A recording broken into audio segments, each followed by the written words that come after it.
Okay, so let's.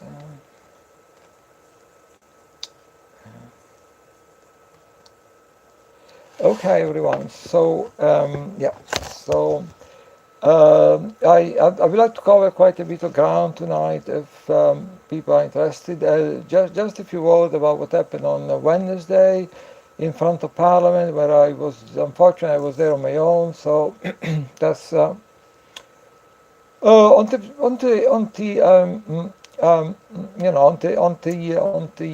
previous weeks, where at least a small number of people were joining me or they were interested. This time I was on my own, which is and I want to be faced by that. You know, I intend very much to carry on every week. I think is a needed is a needed rallying point for the TI in London, TI in the United Kingdom. And in a strange way, I mean, we've been through TI to having 25 people in front of the BBC Broadcasting House last year in February. We've been 15 people in front of Parliament a couple of times, and well, in TI, TI. On the 29th of August last year, on TI International TI Day, we had we had actually when we got together in early in the morning in iPark, there was actually 9 people. Then through today we lost a couple of people, but so been through the TI, been through the law, and I think it's you know. Um, I'll carry on having one of these events every week on Wednesday, and when the Parliament is sitting, and now if the Parliament is going to sit for quite a while, I think sure. Let me check some information. The Parliament is going to sit until what? February. Yeah, the midterm, the half term break has been cancelled.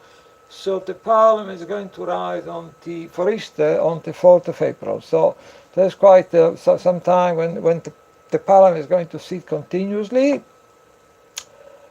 They're going to organize something every week. If I'm going to be there on my own, it's quite immaterial. I mean, because I think there needs some rallying point in terms of people meeting face to face, meeting in person. They're very much something which is needed, in London, but also maybe trying to draw also, target individuals from all over the country.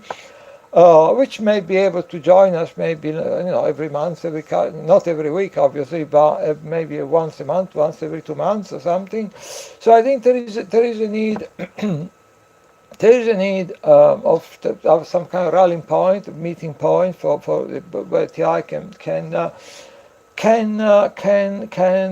meet in person, face to face, and I think so. I'm fulfilling a need which I think is there. Even people may think. Otherwise, at the moment, due to the lack of interest. So, yeah. So basically, lack of interest. So, in a strange way, I'm quite confident. If I keep going, we are going to get numbers. I don't know. I actually the gut feeling that if I keep going, which I'm going to, we eventually we're going to get numbers. I have also a feeling that the powers that be are fairly desperate to get me to stop, because they're hiding this thing in plain sight. So we are not guinea pig. We are bad and dangerous people, and they rely, to be honest, they rely very much on people, ignorance and stupidity to hide this thing in plain sight. But if someone is really determined to expose it, doing things like I've been doing, or we have been doing, like actually, because there was quite a few people there, being outside the Ecuadorian embassy with a megaphone and shouting to Julian Assange, Julian, please help us expose organized stalking and electronic harassment. At some point, I may show a bit of this video. I have several videos which have been watched actually by thousands of people. So so that if someone keep pushing like I'm doing, like we are doing, they rely on, they hiding it in plain sight. We are bad and dangerous people. They rely on people ignorance and stupidity. Let's be honest. manage to hide it, or to hide the true nature of what is going on, which is I'm going to get into this one maybe slightly later, because I don't want to digress too much. But if somebody keep pushing, or if a group of people keep pushing and pushing and pushing, and to expose the true nature of what is going on, I think they're quite desperate to make me stop. I have some evidence, so I've been to that one. I'm going through the stick and the carrot, like they're getting a little stick and carrot kind of things going on at the moment in my life. So yeah, so that's what. So this was about last Wednesday. So obviously next Wednesday, which is, let me check. On the Wednesday, on the 20th of February, February 20th, we are going to be there, or I'm going to be there. I don't matter if someone is going to join me. I'm going to keep going. I hope I will try to try to involve a few people. Anyway, I do my best to get to involve people, and hopefully there will be at least a few people there. So Wednesday, February 20th, between 2 and 3, fairly shortish, so because I know a vigil or a protest is not everyone's cup of tea. So I deliberately try not to make it quite light and not too heavy. And then for people who, the people say, oh, more interesting, like, talking to people, talking to fellow TI, talking to fellow target individuals, having a meeting, exchanging experiences, mutual support and stuff. There is plenty of that going on as well, because every single time, we had, over the last 3 years, we had a lot of meetings when, obviously recently things have been rather quiet, but we have a huge number of meetings, and every time we had a meeting afterward, I don't think I remember any single occasion when we didn't spend quite hours going to a cafe, having coffee, some food maybe, talking for hours. So the people, even the last, the previous 2 times when were not that many people there was myself, Andrew Grant, which was actually one of the, Andrew Grant was actually one of the people we,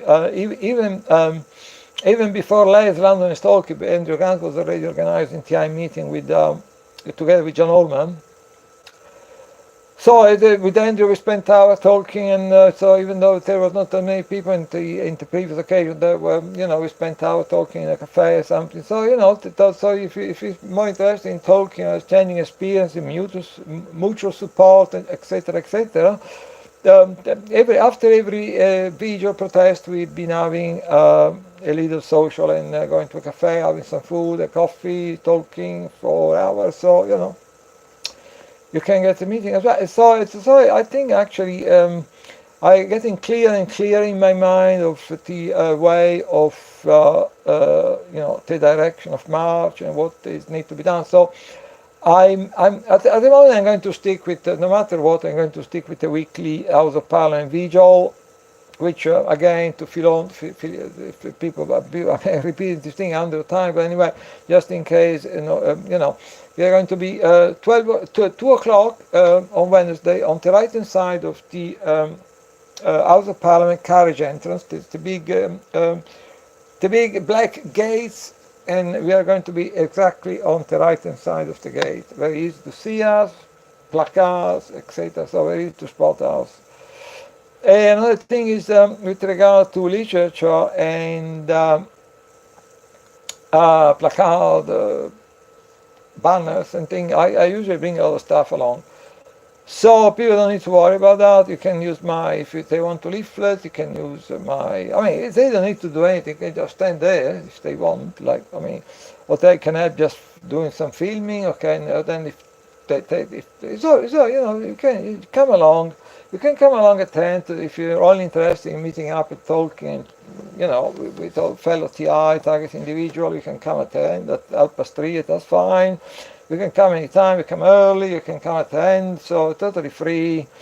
You can, if you don't need to do anything, just if you want to come along and just chat to the people who are doing something, that's fine. You don't need to wear a placard. You don't need to take part in holding a banner. You don't need to leaflet. So you can just anytime you want. You want even only for the meeting at the end, 3:30, and you don't need to worry about leaflet, placard, or banners because I bring a lot of stuff with me on today. But on the other hand, is to show how free the whole thing is and relax. I mean, if you want, if there is any single aspect of targeting which is of particular concern to yourself, so you can make your own leaflet. You can bring your placard. It's totally free. Providing there is not something which is going to get us all in trouble, like instigating or encouraging any kind of violence or activity or anything. So it's something which is peaceful. You can make your own placard, use your own placard. So you can, all it takes is a piece of cardboard, a felt pen, and you can make your own placard if you want. Yeah, so it's totally free. So you don't have to use our material. You can make your own. You can print your own leaflet. It's totally free. As I say, providing that that's not going to cause any kind of trouble, that you're not calling for some kind of violence or something which can get in trouble with the police that you're there. So you can make your own placard, or you can make your own activism material, or you can use our own, and that is totally free.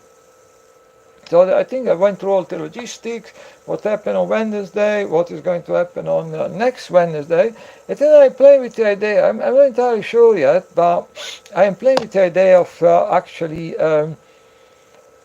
organizing other things. I think. I was playing with the idea together. I don't know. That's. The visual is a given, so it's going to go on no matter what. I may try to experiment with other things, like, for instance, try to organize a weekly conference call on some evening and during the week. I don't know, maybe on Friday. On Fridays now, Friday people probably would like to do other things. I suppose Saturday the same, but Sunday night people try to kind of, at the end of the weekend, maybe they feel more like having a conference call or a chat. I don't know. Maybe at the beginning of the week, maybe to Tuesday, Tuesday centers the vision the next day, or maybe Monday. So I'm playing with the idea of having a conference call, which it's open to anyone. So people in the United States, if you want to join us, I still need to work out all the details. I think Zoom is probably quite a good bet to have a conference call. It's free unless you want to stream on do things like streaming on Facebook Live and sharing your screen, doing basically what is described as a webinar. So it's totally free. If you just organize a meeting with the relatively small number of participants, it's totally free to use Zoom. So Zoom is quite a good option. I made see. I actually to help people to be more relaxed. If they want to join in, we may actually, I don't know, we may. Having a video conference is probably feel the thing feel a bit more real, I suppose. If on the other hand, if people feel a bit self-conscious or something, to have just a conference call based on just without any video, just the audio, can feel people more willing to take part and more relaxed in exchanging opinion and stuff. So that's something I'm playing with. And then that's whilst the weekly visual is a given, so it's going to go on no matter what, unless until I'm right, and unless something happened to me. But the conference call is something I may just try it on and see how it goes, and then if it works, if it doesn't work, so that's more like it's going to be some kind of experiment. I also am playing with the idea maybe in the future to introduce maybe, I don't know, weekly or fortnightly meeting, going back to friend meeting house in the cafe, which we have been having 100 in the past, or meeting, but we kind of we had one just maybe 4 weeks ago. So yeah, so I thought again will be something I will be experimenting with. So it's not something which I say, oh, but no matter what, I'm going to. I may experiment a little bit, trying to have a regular conference call just to see how it goes. If how many people may be interested, or experiment a bit with having maybe a monthly meeting, a friend meeting house or something. But that's not something which I say like. I'm going to carry on no matter what. It's more like thing I'm considering, I'm experimenting with, and in the future. So it's nothing really definite yet. So yeah, that's all. Let's say I would like to say, because I'm making this video, and in the when everything you do, you need to be aware of the context. So I would like to say a few words about Facebook. I don't want to slug off Facebook, but which also is going to bring me to something else I want to talk about quite immediately. So I organized two events last night. I organized two events on Facebook. And one is the next video on for Wednesday. I give already all the details, time, and the logistics, etc. And then I get an email, or I get some video with regard to this. I think it's called in the United States. This event they're trying to organize in Sacramento in the. In California on I think it was 26th of April. I hope I'm not getting it wrong. But on the 26th of April, actually, I may just have a look to see. Let's have a look there. On the 26th of April, let's see if I can find it. This thing, maybe not. 26th of April, yeah, I mean, it's probably, let's see if I can find the information. So I also share on Facebook. Let's have a look. So obviously, where is it? Yeah. So it's disappeared, bollocks to me. So excuse my friend, but I thought it was there actually. Oh, where's it gone then? Oh, there it is. So let me show it to you. Yes. So okay, there. Let me show it to you, and there it is. So there's this. It's called TI Springtime Rally in Sacramento, by the state capitol, on the 26th of April. 26th of April. This year, in spring. So yeah, so I found out about this event, so I decided to, let's see if I can show you something else. I decided to organize another event, which let's have a look. Another event by the, let's have a look. What's going on there? Yes. So another event by the BBC, I organized this event on the same day at the same time. It's called London, Sacramento, California, TI Springtime Gathering. Let's join hands with our friend on the other side of the pond, right? So that's so this event, that's as I said, is the supposed to be or scheduled to be on the April 26th at 2 o'clock, between 2 o'clock and 6 o'clock, in front of BBC Broadcasting House, like we were there on the 29th of August last year for the International TI Day. But there's something which is a bit upsetting. One is that I last night organized this event. Basically, Facebook, I don't want to, just for a few basic facts, I don't want to go against Facebook, criticize Facebook. But yeah, what was a bit disheartening is that, I organized these two events at Facebook. On both occasions, they told me basically I'm not allowed to invite people to this event. Not a single person, okay? Not a single person. They thought, because they told me that I was inviting too many people, abusing. So the thing is, on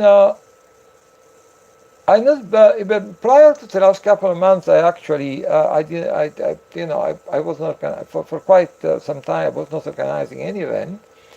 What I've been doing the last couple of months, I did organize one event per week.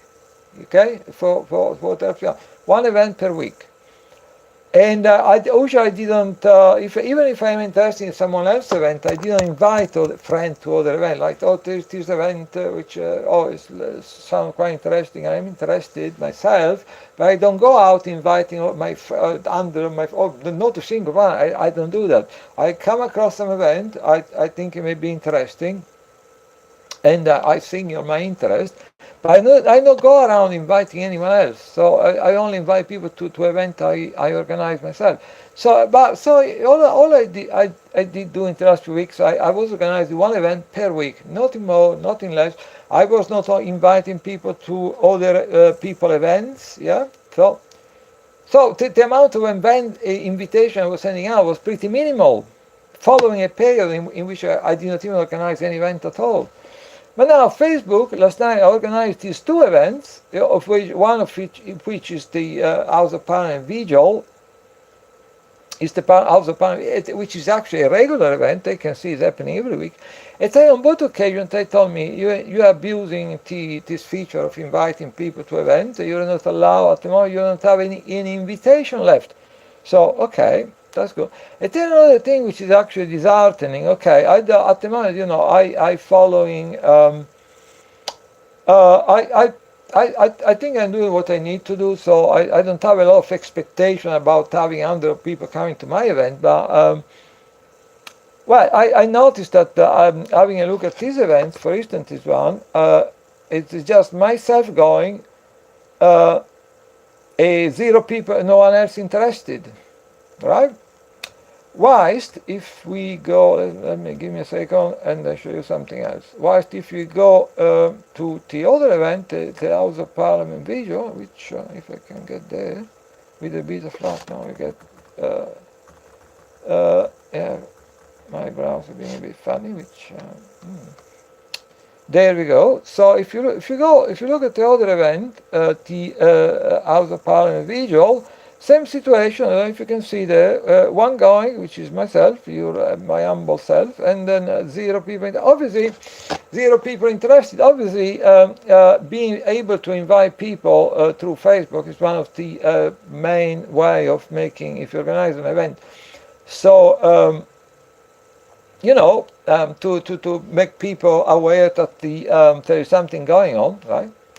So obviously, the fact that they don't know, I mean, the fact that after a couple of days, right, there is no interest whatsoever being expressed for these two events, is obviously, I think it has also something to do with the fact that, at least to a degree, to the fact that Facebook, Facebook preventing me from inviting even a single individual or person to these events. So thank you very much, Facebook. And I'm not going to say anything more, but there's another thing that's quite interesting, because I created the, some time ago, in connection with making these live streams, I created this Facebook page called Deep State Watch. Deep State Watch, which is it's been liked by maybe 200 people, I think. Which it's a few people anyway. It's not by 1,000, but at least a couple of 100 people they like this page, or they show some interest. Even people posting things on the page, etc., etc., etc. And last night I thought not by accident or on a whim or anything, I thought actually, after careful consideration, I thought of changing the name to the page to Deep State Slavery Watch. Yeah, and I know what I'm talking about, and I'm going to elaborate on this subject later.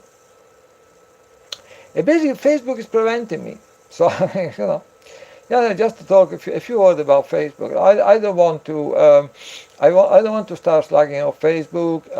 I could, because there is so much stuff happening at the moment in terms of what they are doing, which I mean is very dodgy and is very controversial. But I'm not going to go there. Just just a couple of mentions.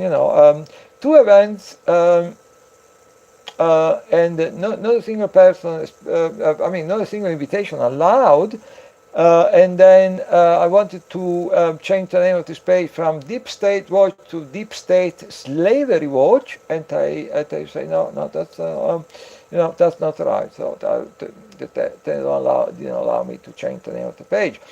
So that's because we are doing this broadcast or this stream on Facebook. So just a quick, without wanting to go against Facebook in any major way or anything, just mention a couple of things about Facebook at the context in which all this is taking place. Then if you want to if you want to talk about YouTube, I mean, I think they didn't ban my account. At least they didn't ban my account yet, YouTube. But I think they definitely shadow banning me, because we went from a situation whereby I was making video, and I was saying I was getting a huge amount of views, but some easy I could easily get maybe into maybe up to 300 views. So some of them actually a lot more, some of them maybe a bit less. And now we get to a situation when I make videos, so I post video, I get like one single digit views. So the thing they bank on is that you have the suspicion, but you cannot exactly be sure of what is going on. So I have the suspicion that they are shadow banning me quite ferociously. I don't have the evidence, I can prove it.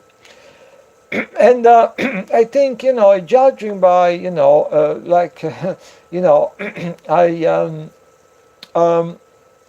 judging by the fact that the last event, Facebook preventing me from inviting even a single person to this event, I'm not allowed to invite anyone. Try to change the name of the page, Deep State Watch to Deep State Slavery Watch, not allowed to. And and then some of the video I've been making recently have been quite struggling a bit in terms of views. So all I can say is I would be very surprised if Facebook is not shadow banning me, but that's, as again, is a suspicion. I can prove it. But so yeah, and talking about and anyway, if you want to look, I may go into this one a bit at length, share some information with you, and about censoring all the horrific stuff Orwellian stuff going on, and all. I mean, all social media in society and everything, mainstream media. So I'm not going to go into that just now, but I look at the contest now. I start to widen a bit the horizon, in the sense, look at the contest in terms of I'm making the stream, so looking at the contest, what's happening with social networks, and then let's look at what's happening with freedom of speech, which is widening, even moving from social networks to the wider society, and looking at what is happening with freedom of speech. Freedom of speech, I think, is we have the situation that I can tell you honestly, I censor myself quite a lot. So I mean, there are things I talk about, certain things. There's things I would like to talk to you, and I know I'm not allowed to. So because then if you go into certain, if you expose or share certain information, certain fact, any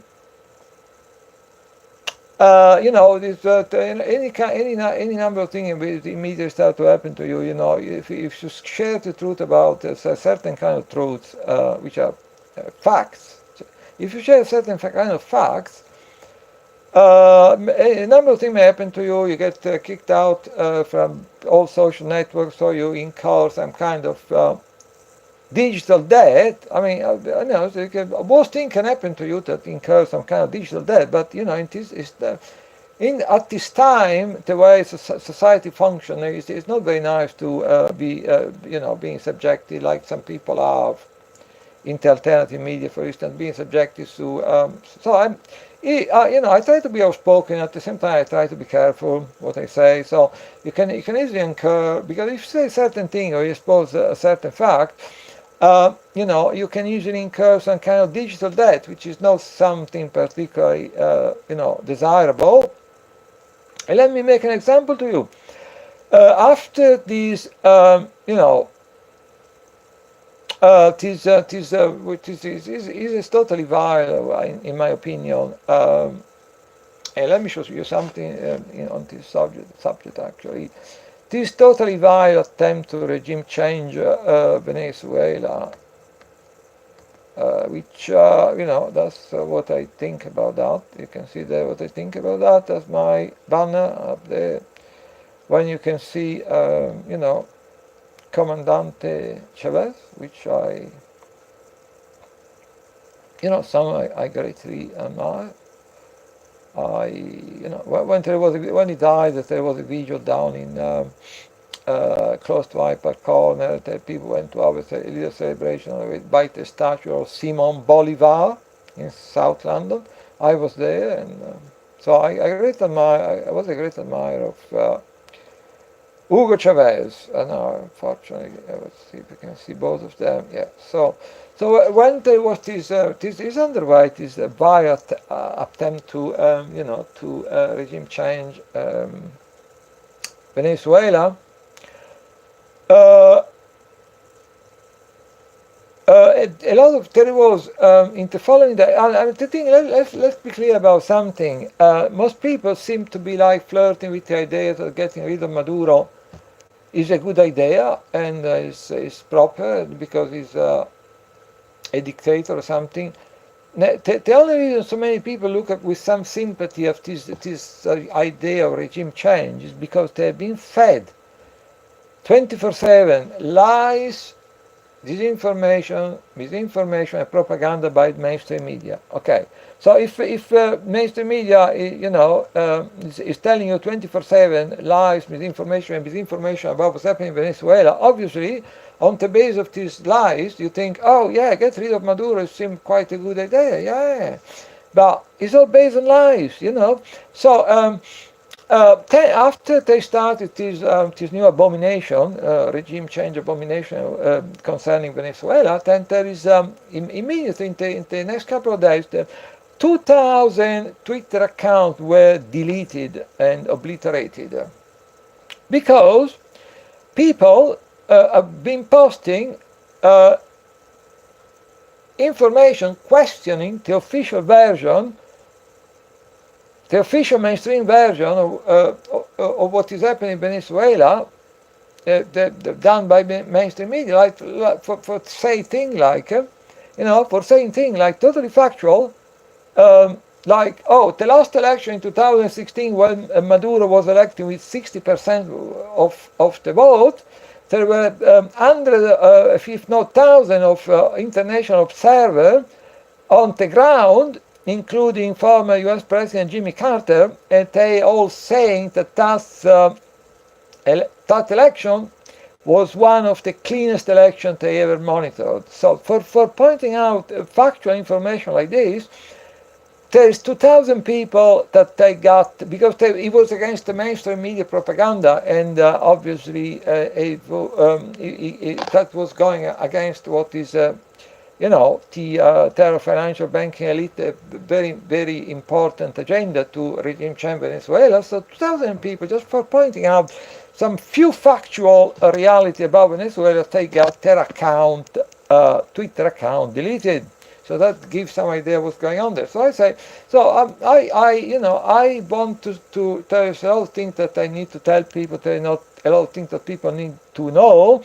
I try to do my best to make people aware of this reality, but also I'm very careful because, as I say, I want to incur some kind of digital debt, and also, it's not just digital debt because nowadays you get people often for pointing out some very factual and verifiable information, they end up losing their job. They get a knock on the door, and the police interviewing them, accusing them of some kind of hate crime.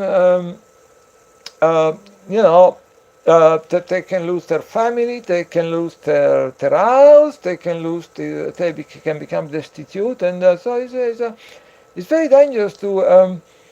So I mean, as I say, I think it really needed to be shared, because at the moment, the misinformation, the information is totally appalling.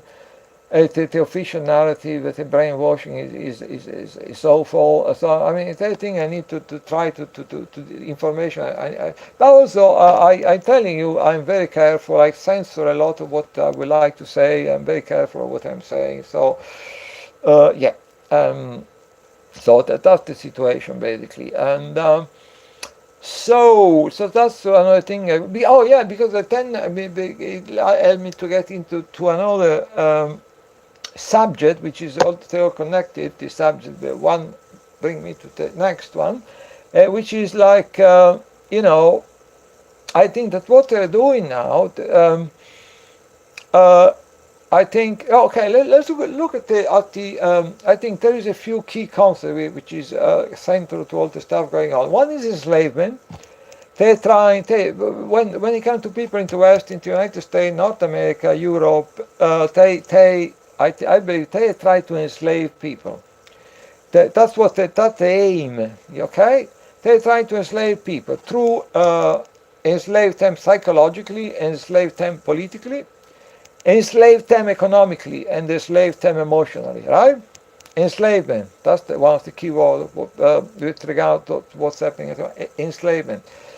And enslavement, one of the main tools they're using is trauma and fear. So trauma, you can think about all the false flag terrorism to scare people, and trauma. So you can look at the big trauma they try to inflict on people, like all the example we know about of because false flag terrorism. I'm not going to make any. I'm not going to go into details again because you're way. You want to try away, find a balance, and not put yourself in. Put a crosshair on your back or something. But we know about the trauma to fear through, for instance, false flag terror attacks, which there have been quite in the last few years. There have been quite many, but also a trauma and fear to many other things, to indebtedness, to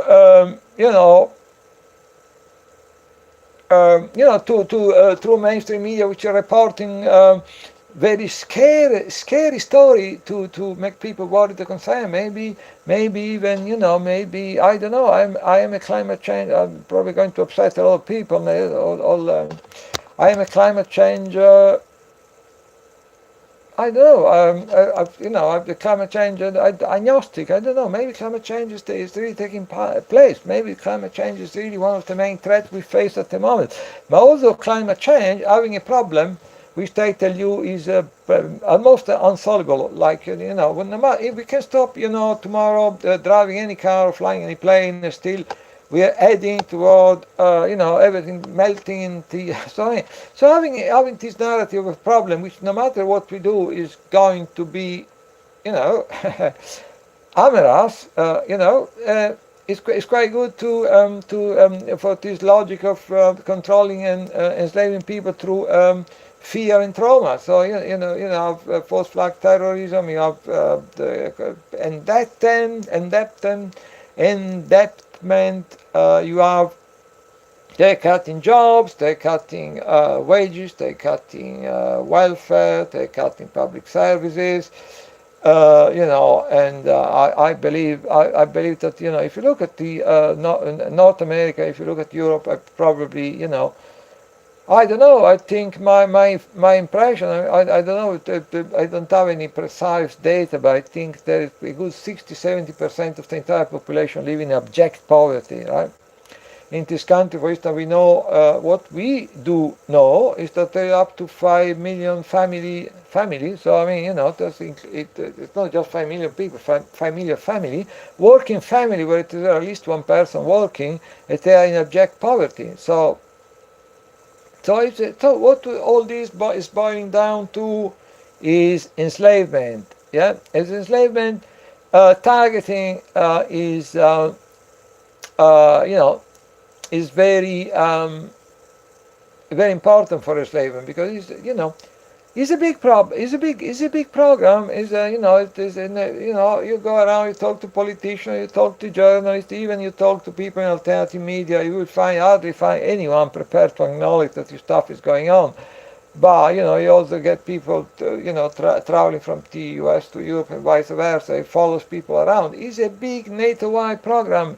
It's a big targeting. It's organized stalking and electronic harassment. Is a big NATO-wide program. It's not just a NATO-wide program, but is trying to It's not just a NATO-wide program, but it's also is affecting all the countries in the developing world, which are either clients of NATO, clients of the United States, and then I'm pretty sure. I mean, we don't want to slag off Russia or China. I'm pretty sure Russia and China, they have their own program. Then people may start speculating about if all the various intelligence community in the West, in Russia and China, they actually working together. If they is totally they basically is totally, they are totally antagonistic in developing this program. There may be some degree of the cooperation between the intelligence agency in the West, the intelligence agency in countries like Russia and China. So you can only speculate. I don't think there is a lot of cooperation. So it's happening in the West, it's happening in Russia, it's happening in China. It's very much a kind of antagonistic kind of competition, it's like a arm race in the field of targeting. So it's a very huge program, and basically, they are hiding it in plain sight.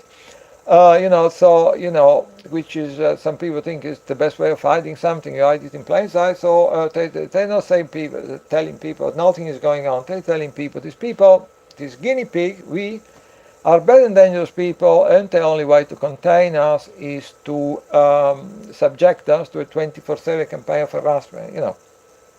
Now we have this situation. We know about this situation, which in this country.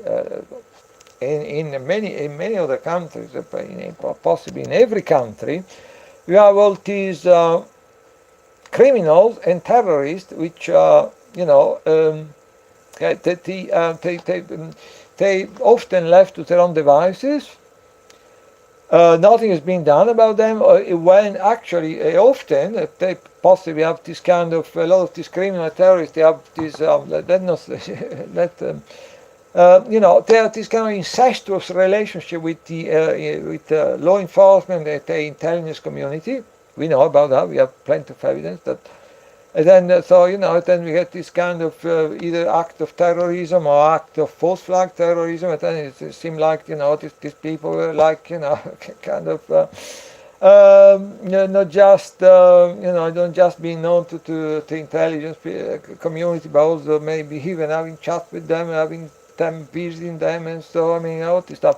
So there was these really dangerous people, which as often as not, they actually end up killing people or doing a lot of harm. And they, by and large, you can say a lot of them, yet they completely left to their own devices. And then you have the targeted community, which most of the time are people who never.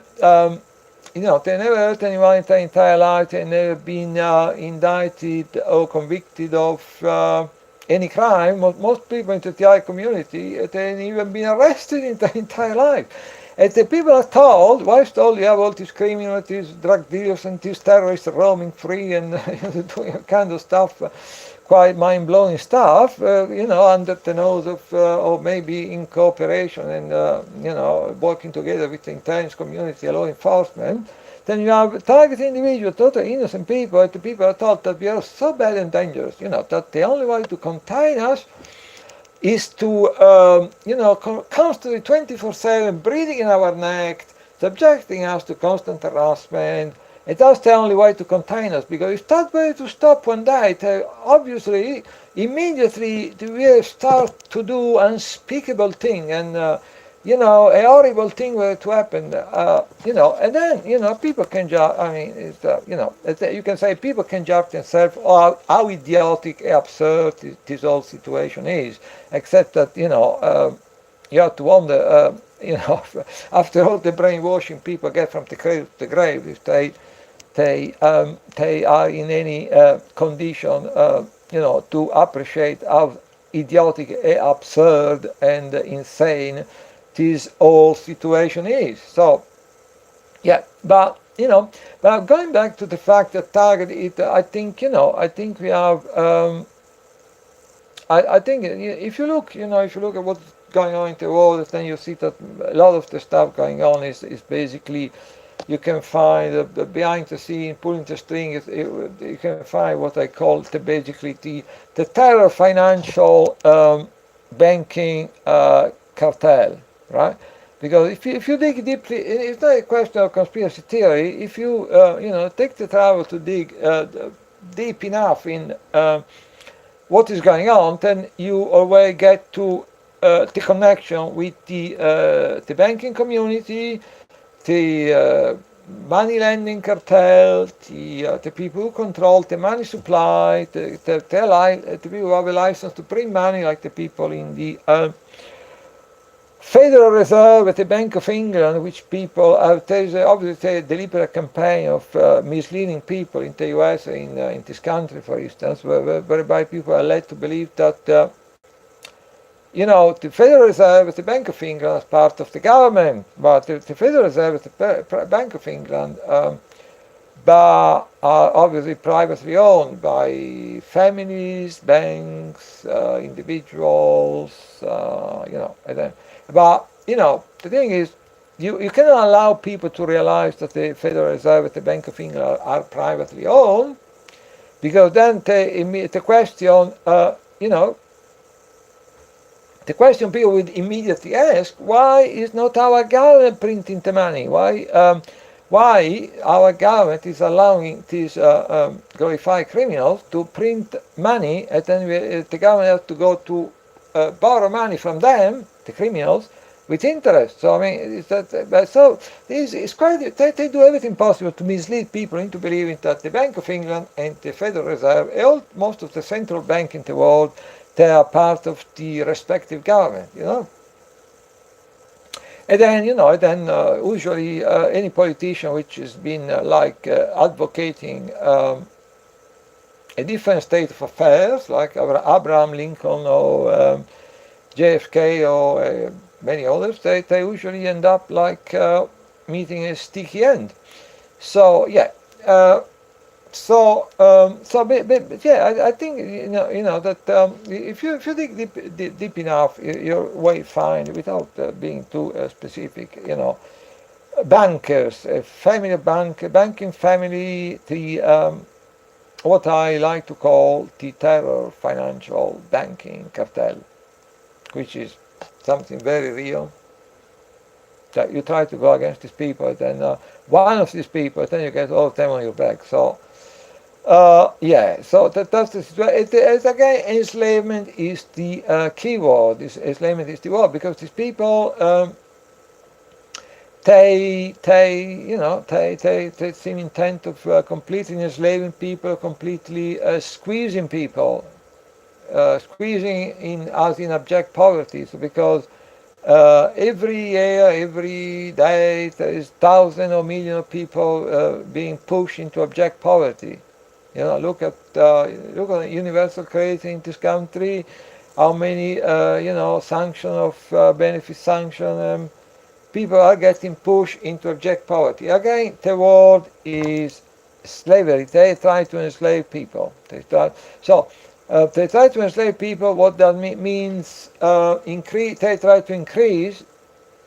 I mean, their power and their control over society. If you know a bit what's going on, you will realize that their power, which has been, I believe, increasing exponentially since World War II. If you know a bit the facts, we will know that the power, even at the end of World War II, was already considerable, and but I think it's also been increasing since World War II, the end of World War II, exponentially. So now they control this cartel as over, everything.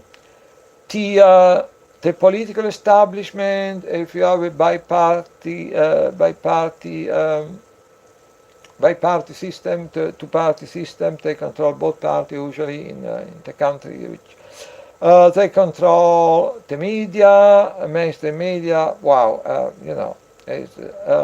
they control entertainment, they control Hollywood, so that's a lot of brainwashing going on in that direction, a lot more than most people do realize. Even people aware of some of this stuff, they don't realize how entertainment is brainwashing people.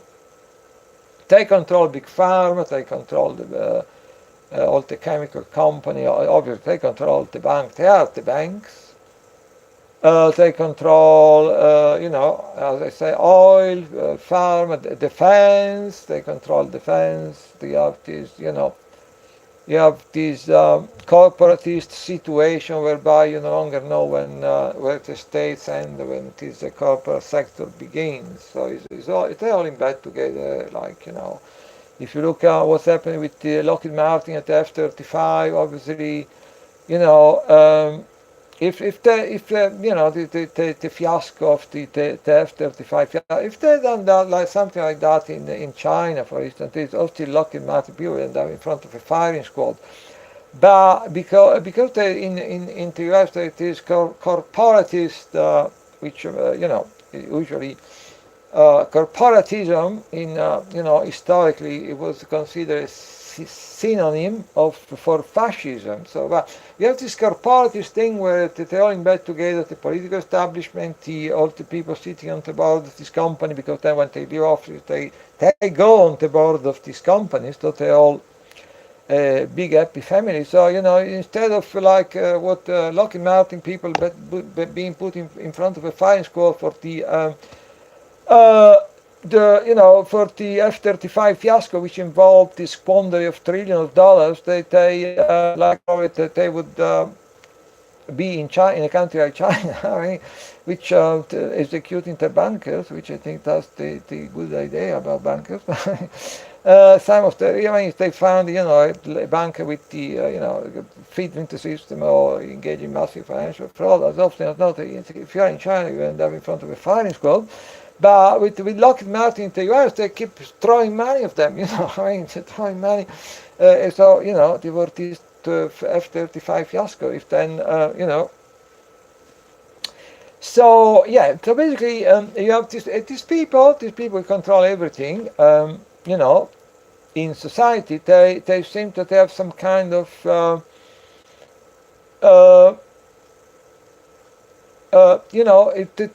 their power, their control over society is already very, is considerable. I mean, it's enormous, I would say, but they seem intent of increasing it.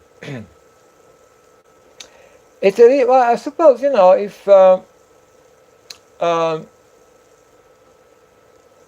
if you have all this power, that actually you're exerting all this power to the detriment of the great majority of people, but because this power is based on pushing people into abject poverty, into destitution, into drug abuse, crime, prostitution, people selling their organ to survive, and all this kind of stuff, organ trafficking. drug abuse, substance abuse, mental illness. If you know you're doing all this stuff to billions of people, obviously, you feel compelled. You're very much afraid that people one day they actually, they become aware of what is going on. And so, in a way, is the only way you can go is to increase your power, your control, because you know what you're doing to the people. So, and you know that maybe there is also a country you cannot control entirely, like Russia and China, which may in the future threaten your power. So anyway,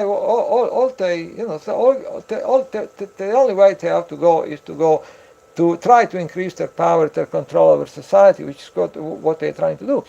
And it's quite obvious, that targeting is very central to this project. I mean, something is so important.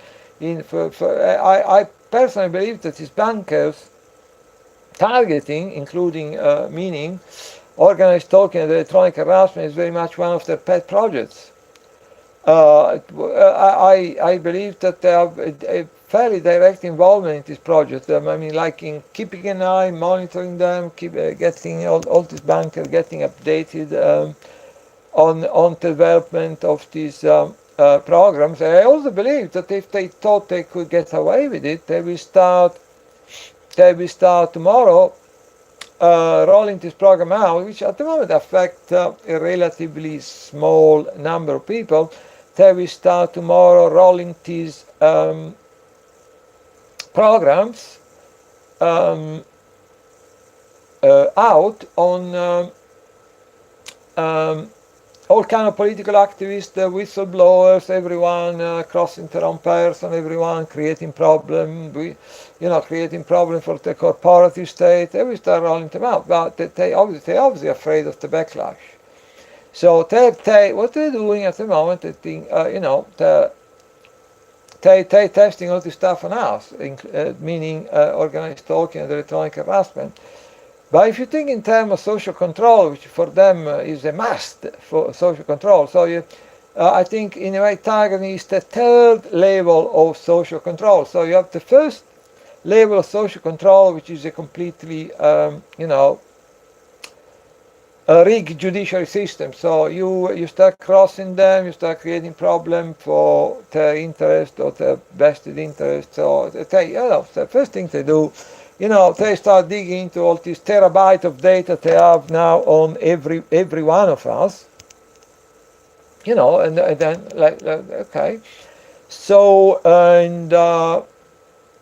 but let's say they can find anything at all on, and then they may start maybe through setting you up. Oh, they don't have anything on you, they causing problem for them, they try to set you up, right? Or they make up stuff. But even if all these were to fail to neutralize this person denouncing their crime or whatever, whistleblowing on their activities, then we move to the second level of social control, which is the psychiatric system, which is like was happening, at the time of the old Soviet Union. So if you criticize the system, the communism in the old Soviet Union, because that was supposed to be paradise on earth, so obviously it does automatically mean that you are mentally ill. And so that's the way it was used in the old Soviet Union. That's the way it's used in our society also, with people like whistleblower, like Melanie Shaw and many others. So if you can find anything to pin on you, then they try to make out that you are mentally ill. And most of these people, which are actually, get labeled as mentally ill, often are people, which are a bit of a thorn in the side of the establishment, or whistleblower, etc. And they're all people that they don't have any desire to hurt themselves or anyone else. So, but they're stretching and twisting all the things. So the second level of control, psychiatric system. If you can, if you can find anything on you, if you can pin on anything on you, if you can set you up, they they try to make out that you are mentally ill. But most of these people, actually, there's a lot of whistleblower, there's a lot of, I would say the great majority of these people, they're not a danger to themselves or to anyone else. So second level of control, psychiatric system, they perceive you as a danger, they try to make out that you are crazy. But then you have the third level of control, which is targeting, which is, in a way,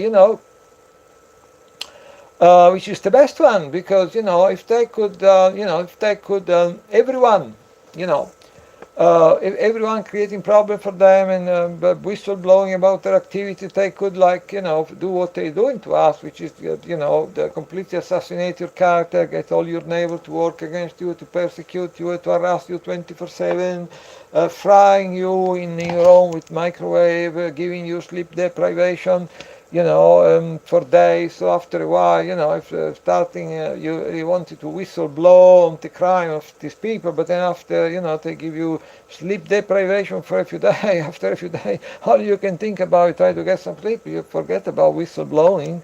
So the third level of control is probably the most effective and diabolical targeting. And they're not rolling it out on everyone, political activists, whistleblowers, is because if they were to do that at this point in time, there probably be a huge backlash, and people are already quite angry because there's a lot of people that can put food on the table. So if this stuff were to become really come out again, they probably look at what's happening in France and other parts of the world, and they're afraid of the backlash. But it would be perfect for them if the perfect system of Orwellian control.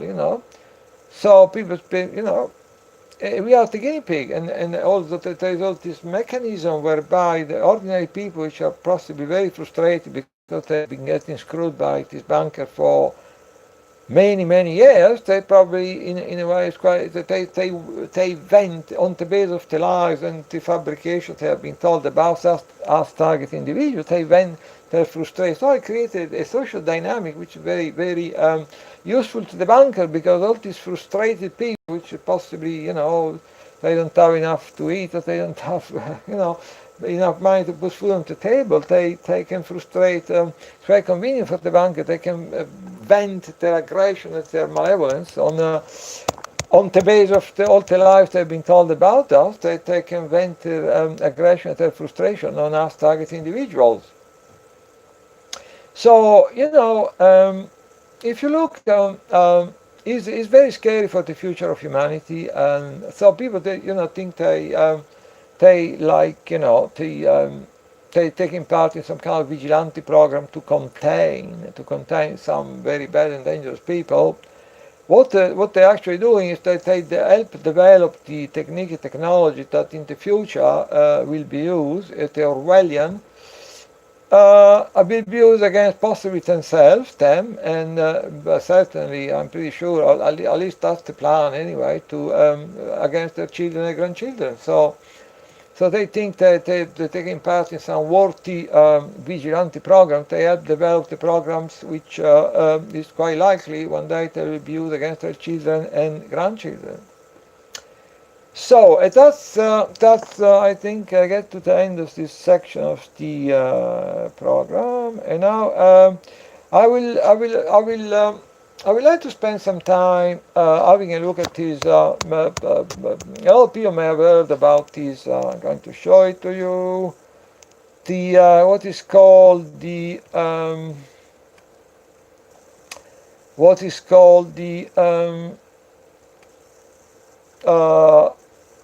either the deep state map, or some people also call it the Q deep state map. And there is all this Q mythology story. Who is Q? What's going on with Q? And blah blah blah. So then there is part of this map that I wouldn't really they're possibly a bit silly. and there is part of this map that are actually brilliant and mind-blowing. And also, it's quite important to see how basically this map does basically quite openly give total credence to the what the target individuals are saying in terms of what is being done to us is coming from MK Ultra and Contel Pro and ZZ, and so it gives implicity or explicitly in part of this large map. It gives a lot of credence to what actually target individuals are doing, saying. So let's see if I. But basically, it seems to me that this map, there is again, like I say, all I was saying before, the keyword is enslavement. That's why from now on I'm going to call these programs Enslavement Watch. What is the theme of running through all this map? I think, enslavement of humanity, enslavement of humanity, the gradual enslavement of humanity through history. But also, I think you can identify another theme, which is basically the theme of the theme of this map is like how, since the beginning of history, a small number of people they successfully managed to prosper and live off the fat of the land by screwing up all the rest of the population, the 99%. So it is showing that this is not something that is happening in the last couple of hundred years. This go back to the Egyptian and the Roman and the Greeks and all the old civilizations. So I find, whilst I find some part of this thing rather silly, I found other quite fascinating. So let's look at the part which may be of some special interest for target individual. One of the section. On top you have this caption. So it's basically having a look at MK Ultra, basically all the MK Ultra phenomenon, which MK Ultra is just the label. It's just for something they've been doing continuously, at least starting with the eugenics also, which actually the Nazi eugenics was invented in the United States and in Sweden, and so it's something which at least go back in terms of the Orwellian insanity of many programs and things. So at least go back to the beginning of the 20th century. So you can see there at the top, you say dissociative identity disorder, DID. Then you say ritual abuse. Then you talk about alters, which is what you get when you have a split personality, or the deliberate creation of a split personality through trauma. There are patsies, which arguably, if you look at the what we know about Oswald, and what we know about Shiran, and what we know about I can't remember everything, but try to the guy. What's the name of the guy who killed John Lennon? And so you have to think that people they alters, they have a split personality, because when they get arrested, they're completely out of it. So, and then you have at least every other shooter which we know about in the last few years. A lot of them they were talking about, I think Fort Lauderdale shooter was talking about alien voices being mind controlled by the CIA. The guy in Las Vegas, there is evidence that he was telling people about being alien voices being controlled by mind controlled by the CIA. One of the Boston, the brother Terazayev, allegedly involved with the Boston Marathon bombing. He was going around for years telling people that He was hearing voices. He was feeling he was being controlled by the CIA. So so I think this is part of dissociative identity disorder, the deliberate creation of alters. And then, interesting enough, alter is put on the same a line of spazies, because a lot of these alter people which have been deliberately deliberately abused and traumatized so as to split their personality. There also a lot of these people were used as paths in all the various terrorist shooting and killing people like John Lennon and Robert Kennedy, etc., etc., etc. In the following line, you get a mention of LSD-25, Prozac, benzo.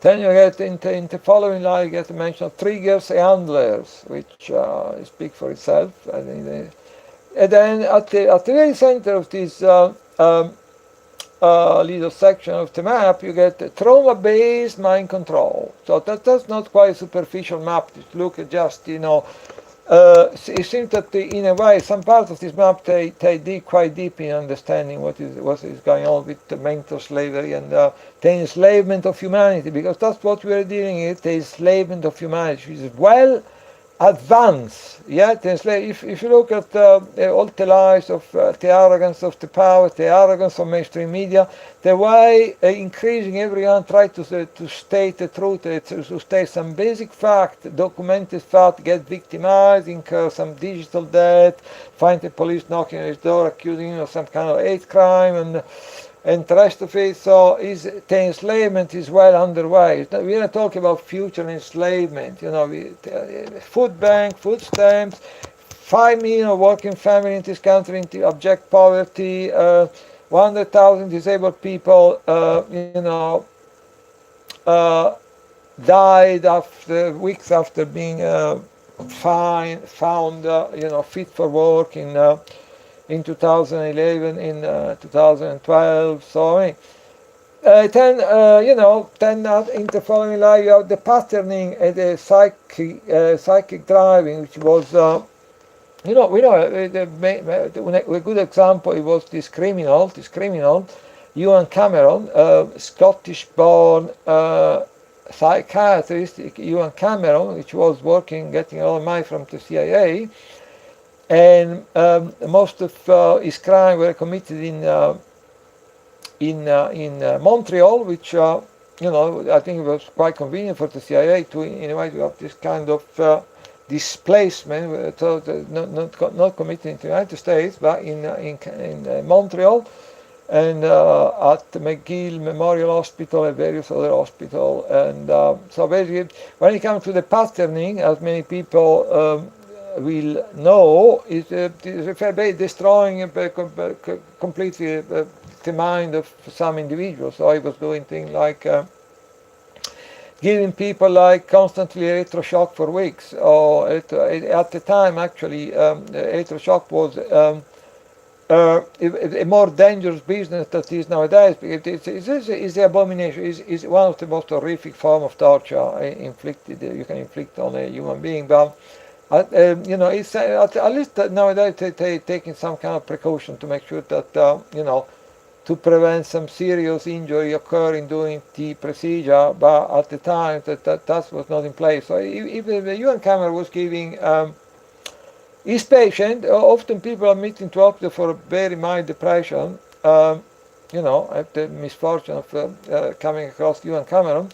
And then he was giving this patient it was giving insulinic coma, a very drastic form of insulinic coma, subjecting them to constant electrical convulsive therapy for days and days, giving 20-30 times the recommended dose of psychotropic drugs.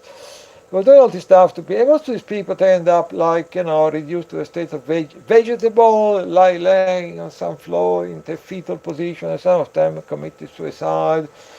Some of them were never able to work after that, to find a job, or so that's what the Ewan Cameron was calling the patterning.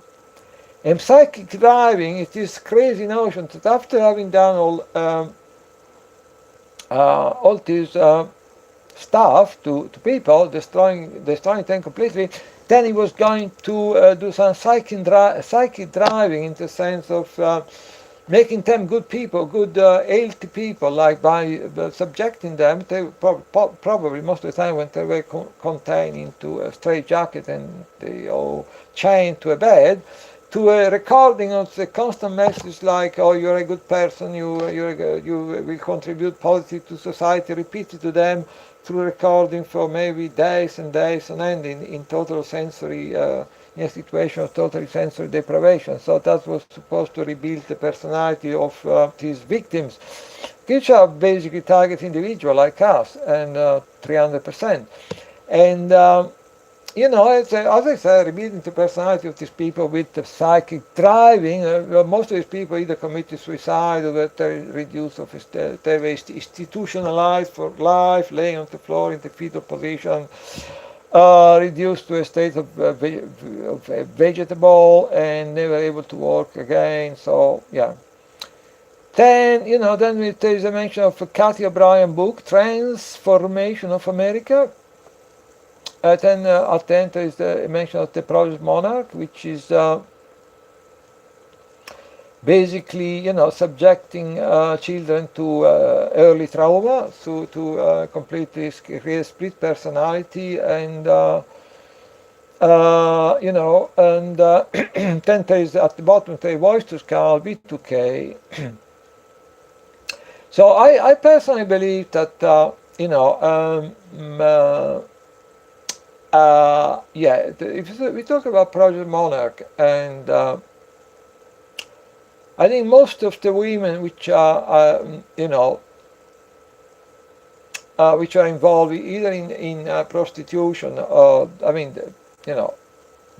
deliberate prostitution, voluntary prostitution, or were being used to make pornography, I think they either been abused as a child early by their family, or by friends of the family, or whatever, or they are being actually subjected to this kind of deliberate early trauma to split their personality. So I personally believe, that's my personal opinion, most of the women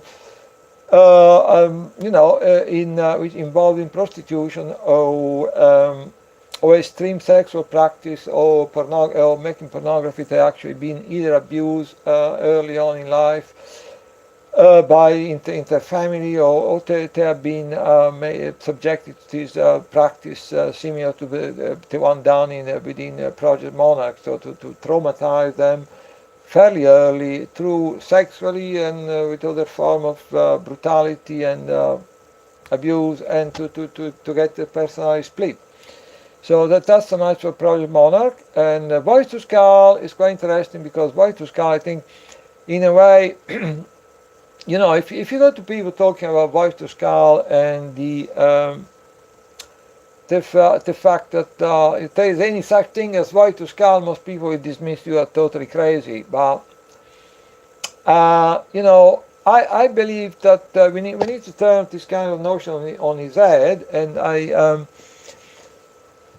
to turn this idea on his head. And the truth, I believe, is that modern psychiatry, I don't know, these kind of programs are it's been going on for maybe up to 100 years, and modern psychiatry is probably no older than the last 100 years. So I think, so actually the truth, they say, "Oh, you must be crazy." I think there is this very incestuous relationship between psychiatry and all these kind of programs, like all the different incarnation of MK Ultra, and so we need to turn this notion on his head, that people talking about Voice to Skull are crazy. The truth is that I believe that a substantial part of all the people who are labeled as voice-hearing schizophrenic or paranoid schizophrenic, they're actually being used as guinea pig,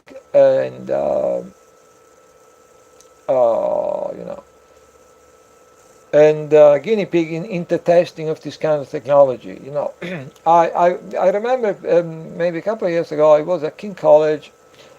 Terry was um, he, he actually a public meeting in which one of the main speakers was Hamza Hassan, which was trying to get his brother released. From TUS, where his brother was held in a supermax prison, which his brother apparently is very vulnerable psychologically. He was held in this kind of supermax prison in complete isolation, and apparently his brother was already on the autistic spectrum, whatever that may mean. So very vulnerable. Hamza Hassan has been campaigning, which eventually was released and returned to this country, his brother. So Hamza Hassan was organized this meeting, this event, where there was a film shown, a documentary about as part of the event about I don't know, 1 hour documentary on the US Supermax prison. What I found interesting in this documentary was saying that after anything between 4 or 6 weeks, but most people in supermax prison are being held in complete isolation, 24/7 isolation. And what the documentary was saying is that up to 50, after 4 or 6 weeks of being held in complete isolation, up to 50% of all the inmates were starting to hear voices. People were trying to wash it away, like, because complete isolation, there's some kind of psychobabble. Complete isolation may easily cause people to have auditory hallucination, blah, blah, blah, blah. In my contention, my belief is that actually a substantial part of these people, which after being held in isolation, after a very short period of time starting to hear voice, that they were used as guinea pig to test these voice-to-skull technologies. That's what I believe, honestly believe. And knowing about a lot of story, individual story about people hearing voices in people, and how they start how this thing started, how this thing developed. I believe that a lot of these people that are being labeled as voice-hearing paranoid schizophrenic, they are being used as at least a substantial section. They are used as guinea pig to test it, to develop this kind of technology. Because you need to remember that all these Orwellian technologies, without testing them, they won't be able to develop them. So the development of this technology requires a lot of testing, right? Okay. So let's go back for a second to let's focus again on this information contained in this little section. We are talking about the patterning and psychic driving, right? And I find quite interesting. I find quite interesting to mention the fact that one of the main, instigator or actor or is also very much part of the MK Ultra folklore, talking about the Scottish-born psychiatrist Ewan Cameron. It's quite interesting that after engaging in this kind of activity, and we know that he was getting a lot of money from the CIA to do all this kind of stuff, he became, I believe, I may look it up, but I think it's quite interesting because I believe that Ewan Cameron, let's see if I can go back for a second. Ewan Cameron. Let's see if I can find the relevant information about Ewan Cameron. Yeah, to show that crime usually pays. Let's have a look. Ewan Cameron. Let's have a look. Okay, there we go. Let's see if I can show this to you about Ewan Cameron. Yes, so let's see if I can show it to you about Ewan Cameron. So after engaging in this kind of activities, Scottish-born psychiatrist Ewan Cameron became president of the American Psychiatric Association, the Canadian Psychiatric Association, the American Psychopathological Association, the Society of Biology, he was the president of all this stuff, he was the president of all these different organizations. The Society of Biological Psychiatry, and finally he get the ultimate accolade when he became World Psychiatric Association president.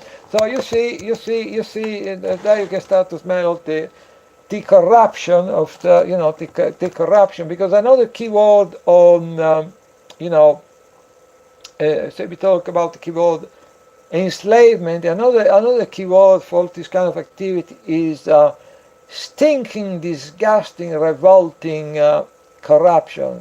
Corruption. That's one of the keywords. Let's see if I can get back to the previous thing there.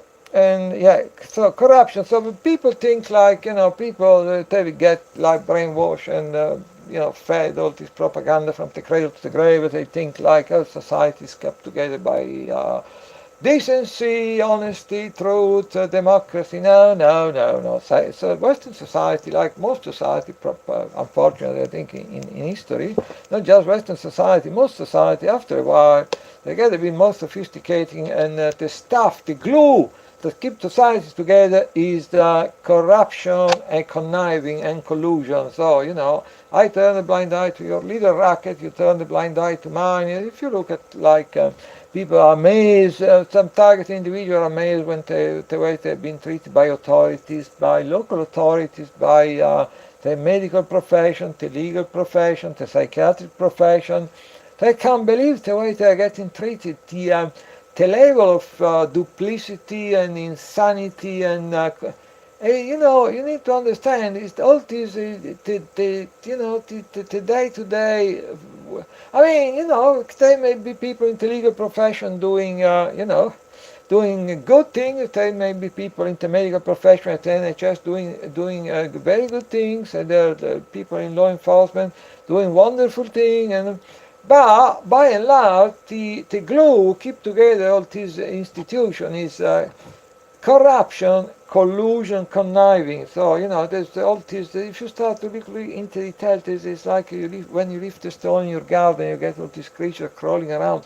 So you get all this little racket and this little bullying and abuse and sexual abuse going on rampant, and no one is there to say anything. Corruption, collusion, conniving, that's what keep all the house of cards, to use a polite expression, together. So let's get back for a second to this map, and okay, and then there is a lot of other interesting entries. So you go on top, you get psyops. And a lot of psyops, is they used to completely bend the people understanding of what is going on, and to traumatize them, to control them. Psyops, very sophisticated often. You think that's all true, that is all being, staged and contrived. Tavistock Institute, being founded in 1946. I don't know enough to know. Some people like John Coleman and also notably Daniel Estulin, they blame the Tavistock Institute for all kind of propaganda, lies, information, disinformation, misinformation. We are being fed from the cradle to the grave. I don't know. I actually I read the first part of John Coleman book. I didn't manage to finish it yet because there's many things. But I read the first part of John Coleman book about the Tavistock Institute, which actually, let me, if I can have a little look there. The title. I give you the title of the book. Actually, the complete title. Yeah, it's called the John Coleman, the Tavistock Institute of Human Relations. So, John Coleman is blaming the Tavistock Institute mainly for all this propaganda. I don't know. It's unquestionable that mainly through entertainment and mainstream media, we are being fed this constant diet of lies, misinformation, disinformation, propaganda from the cradle to the grave. That's what entertainment and mainstream media do. If that is can be in a way traced back to the Tavistock Institute, I'm not entirely sure, but I'm sure at least part of it can be traced back to the Tavistock Institute. You know, and some good people were working for the Tavistock Institute. You know, including some which I used to, you know, look up to, like someone like R.D. Lang. They were doing quite a lot of work. They was based on, they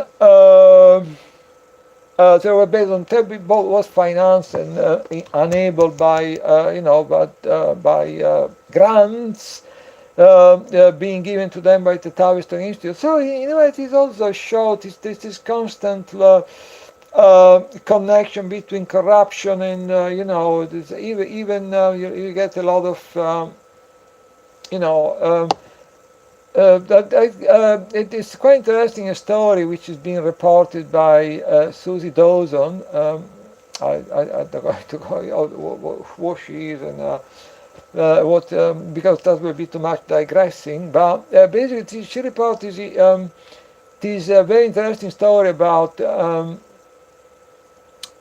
you know, it is very interesting about the late Robert Perry, which was a fearless investigative journalist, which um, um, but also he was entertaining quite very friendly relationship with a number of people in the intelligence community, namely CIA people, and were quite his good friends. So anyway, what is the keyword there? Ambiguity, ambiguity, ambiguity. Well, ambiguity, you know, we know that the activism community, the TI community, they infiltrated from top to bottom. And sometimes, basically, it's virtually impossible, without wanting to point a finger. That's certainly not my intention in any particular direction. But it's to the point that you know, you give up. You know, like you know, find out who's the plant that was genuine, because it's you know, we know by now, we have a lot of evidence. The entire activism community, the entire TI community, they totally infiltrate from top to bottom. So you have this constant ambiguity.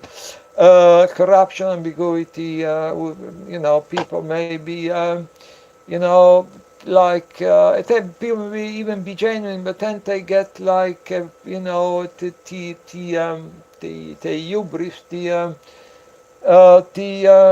you know, the fact that they can, you know, maybe connect and be friends with powerful people. So in a way, there is already an element of corruption coming in there. So, so the key word there is ambiguity, with the entire activism and the other community totally infiltrated from top to bottom, to the point that it's totally impossible to most of the time to know who you know, you can trust. But so then, okay, then you go back and say media monopoly. So obviously, we know that media monopoly is quite an interesting subject. We know that in this country, I think 5 individuals own maybe up to 95% of all the mainstream media. In the US, I think the 5 or 6 big corporations will control all media, including entertainment. So, and it's quite interesting. That's come to a very interesting thing, because one of these, you know, one of these lies being spread about Venezuela, that Venezuela is a totalitarian country, a dictatorship. Or I already said about the 2016 election, when Maduro was elected with 60% of the vote, that there was thousands of international observers. All over the country, including former US President Jimmy Carter, and they were all saying that that was one of the cleanest elections they ever monitored, right? So, you know, but then there is another interesting story, which is like Venezuela is a dictatorship, they say, you know, but the reality is that Venezuela, a good 95% is completely owned by you know, by a small number of, like in many other Western countries, a small number of press barons, they are dead against Maduro, against the Bolivarian government. To the point that often there is, in their publication, they control most of the media in the country, maybe up to 95%. In sometimes to the point that they openly or covertly calling for the assassination of President Nicolas Maduro, right? But if you listen to mainstream media, they will tell you that is that they can even call for the assassination of Nicolas Maduro, get away with it. But if you listen to this prostitute in the West, they will tell you that Venezuela is a dictatorship where the government control. There is no freedom of expression, there is no freedom of speech, the government control all the media. That's the official story, right? No wonder that people say, oh yeah, maybe it's a good idea to get rid of Maduro, because they get fed all this lie constantly. Once the regime change operation starts, people constantly bombard with these lies, misinformation, etc., etc. Another thing I would like to add is that I've been watching some footage, quite a bit of footage of this protest in Venezuela. I think that the people, they have this anti-government protest, and there is hardly any violence. There is no interference by the police. Then you look at what is happening in France. They use water cannon. They use rubber bullets, but they're not just rubber bullets, but they use these rubber bullets the size of a golf ball, and that's the reason why there have been 3,000 protesters since this thing started a few months ago. Now I think it's in the third week, and I hope tomorrow people get back into the street and they make their voice heard. And there's been 3,000 people badly injured by this, including 20 people. They lost one eye. And they have this grenade. They throw this what is called grenade, which is spreading. I can't remember the word sometimes. Maybe this starting. But this grenade is supposed to be tear gas grenade. Yes, sorry. But they metallic metallic canister. They supposed to disseminate the tear gas. But if the moment they start to disseminate it, they explode. So if they hit you and they explode, they've been causing people to lose limbs and things. So I watched footage coming from different media, coming from mainstream media, from Sky News, from BBC News, of this protest in Venezuela. It seemed, particularly in the last few days, there seemed hardly any violence there. There seemed to like the law enforcement was keeping at a respectful distance from the protesters. It was not interfering with the protesters. Then you get the story coming out of France, which is what most of the protesters are saying or claiming, that actually most of the violence there is, was initiated by the police. So most of the story you heard from the protesters, we're having a peaceful protest. All of a sudden, these people start attacking us and beating us up. But then you get to mainstream media, they say they're all hooligans, they're all rioting, they're all violent people. Yeah, so completely, yes, twisting it around. So so it's quite interesting that President Macron is calling for for Maduro to be removed.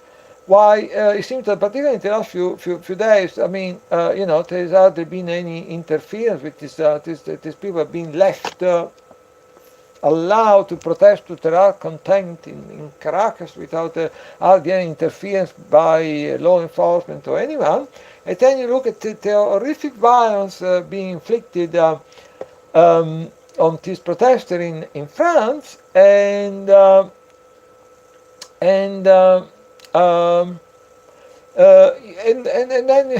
Maduro, Macron has the nerve to call for regime change in Venezuela, but talking about repression.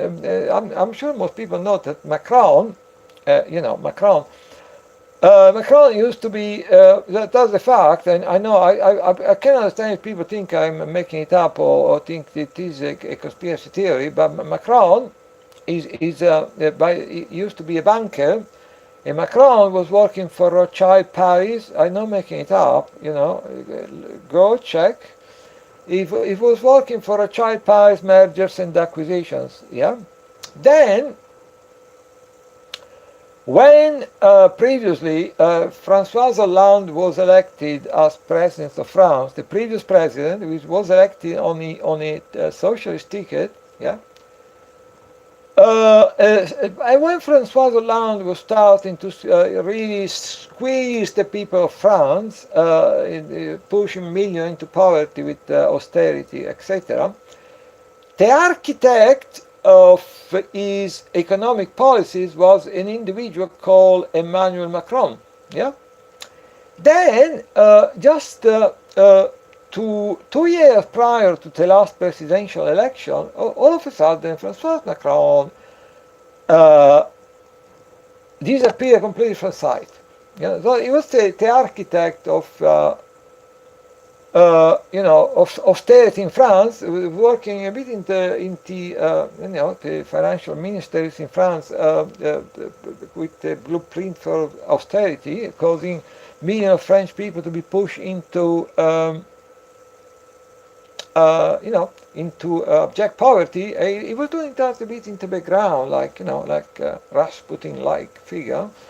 And then it was supposed to be, François Hollande was supposed to be a socialist government, yeah, pushing millions of French people into abject poverty with austerity. Emmanuel Macron was there in the background, pulling the string, and decided, yeah. And then he disappeared for 2 years, yeah, and then all of a sudden, at the last election, he crawled out of the woodwork and reinvented himself. Former Rothschild banker, former architect of French austerity, which caused millions of people to be pushed into abject poverty, disappeared for 2 years. The reason I would, in my opinion, the reason he disappeared for 2 years because the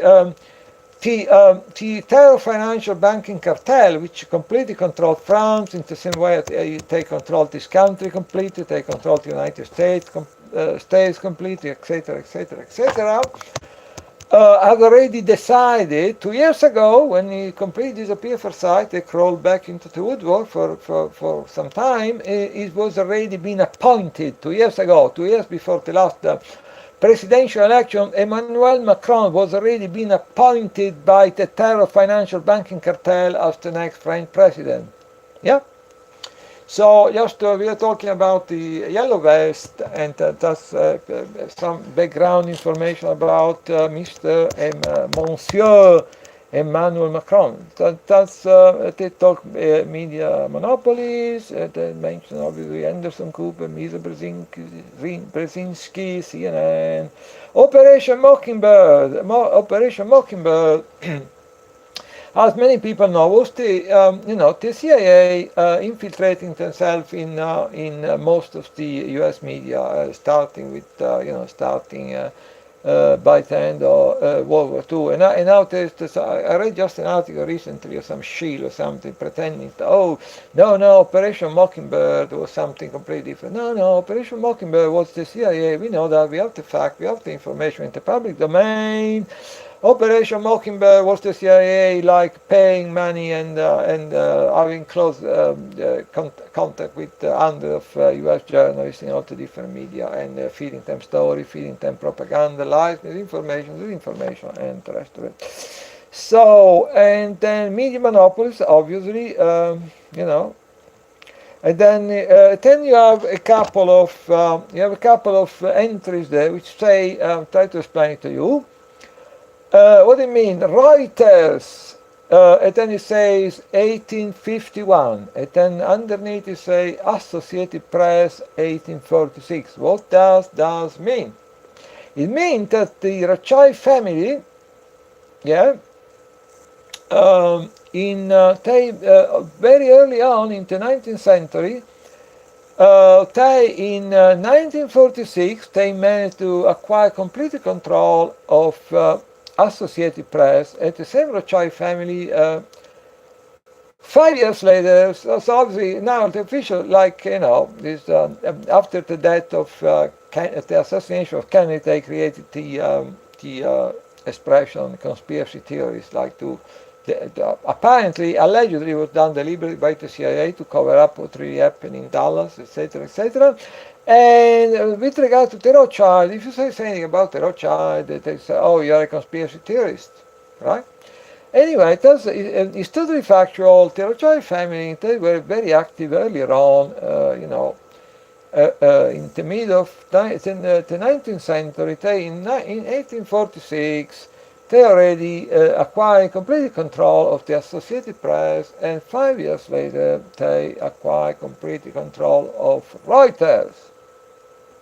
And there's also mention of the Hegelian dialectic, so they create a problem, they get the reaction, they offer their solution. And then it was quite interesting, the mention of cognitive dissonance. Sometimes I call cognitive, schizophrenia. Sometimes I call it cognitive schizophrenia,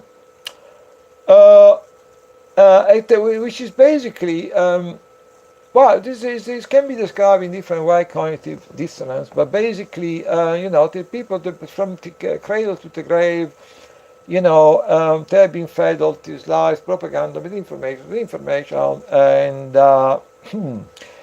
so by the time they get maybe to be 30, inter 30, early 30s, late 20s, they have all this kind of stuff, completely contradictory, and there's different like pieces of information which don't fit together, completely contradict each other. So it's like a Babylon of information, which so one moment they may take part in organized talking. At the next moment you talk to them about, even not in a confrontational way, but try in a conversational way, you try to talk to them about organized talking. They say, I honestly believe you are crazy, because you have all this cognitive dissonance or cognitive schizophrenia, whereby one moment when they are at the workplace they believe something, when they're with their friend they believe something different. So, is cognitive dissonance or cognitive schizophrenia. So one moment they take part in organized talking, you talk to them about organized talking, you are crazy. And they believe it, or at least because they think you are crazy because, there is not something, even if this were to happening, there is not something people talk about. So to talk about it, you must be crazy. So there you go. It's quite interesting. Totalitarian tiptoe, yeah, we are getting there. MK Ultra super soldiers, I think they've been spending quite a bit of, energy in the program to create super soldier, and super soldiers. Lee Harvey Oswald, Lone Wolf Assassins, Shiran, Martin Luther King murdered in 1968, Charles Manson, and the Order of the...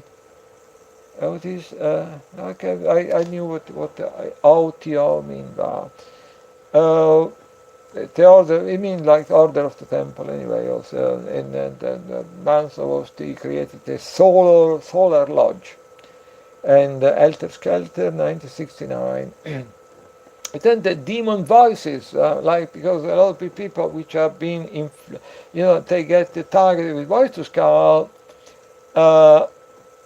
They think either they some kind of demonic messages, or they are the voice of God. And if they don't have any inkling of all these technologies, that's it's quite natural. It's quite natural for them to believe that they are in the voice of God. Then, having been looking into this kind of technology at quite a length, I think actually. To make people to have auditory hallucination is not just one technology. There is several technologies. Now you recently heard about the latest one, when you're standing in a museum in front of you have the spot voice, right? The spot auditory targeting, whereby you stand in front of a painting in certain museum, and then you get they project into your head the some information about the painting or the artist, etc. So then you have ultrasound. You can piggyback the subliminal messages, voice messages on the piggyback in time on radio broadcast, on TV broadcast. So I think actually, whilst most people say, oh, voice to SCAL totally crazy, actually, I believe that there are several, not just one technology where can be used to. Recently, I read this article and they say they can do it even with laser. They say a scientific article, yeah, not the Conspiracy Weekly. They said, you know, as this new, I don't know if I can find it and show it to you. The article was actually mentioning laser as, let's have a look, a new one. So I think there are actually several ways in which, okay, look, yeah, there is actually several of these technologies which can be used to, you know, to give people auditory hallucination. And let me show you if yeah, there's the one, and there we go. So that is actually, this article is coming from, you know, OSA, which is the Optical Society, a very serious, straight-laced kind of scientific organization, publication, and they say, new technology use laser to transmit audible messages to specific people. So, you know, going back quickly to there, so you get this situation, they say, like, you know, voice to SCAL, the voice of God. If you talk about this technology, you must be totally crazy because of cognitive dissonance or schizophrenia. And but it would appear that I came across actually several different technology, you know, that can be used to give people auditory hallucination. And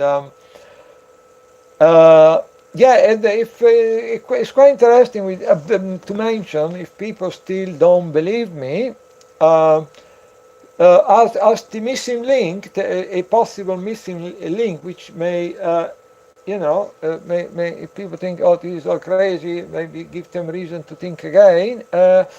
These sonic guns. Sonic guns, you know, they've been used for crowd control as early as I think 1999 at the Seattle World Trade Organization Summit. At the time, there was you know, a big globalization movement, so they were very concerned about crowd control. So they deployed, for the first time, to the best of my knowledge, this sonic gun. And that was reported in all mainstream media, so it was not something you find on the Conspiracy Weekly. It was on all mainstream media, so it was a fact, you know. Basically, this sonic gun, what you see, it's like a little van with a big, what you look like, something look like a bit like a satellite dish, a large one. If you get it from the microwave, what happened to you? You basically start to have this really disturbing, horrible screeching sound coming from the inside of your head. And I heard all people saying that all it was causing them to make it impossible for them to breathe, that people were falling on the ground. If people were still able to, they were running away. So crowd control. So, you know, screeching sound inside your head.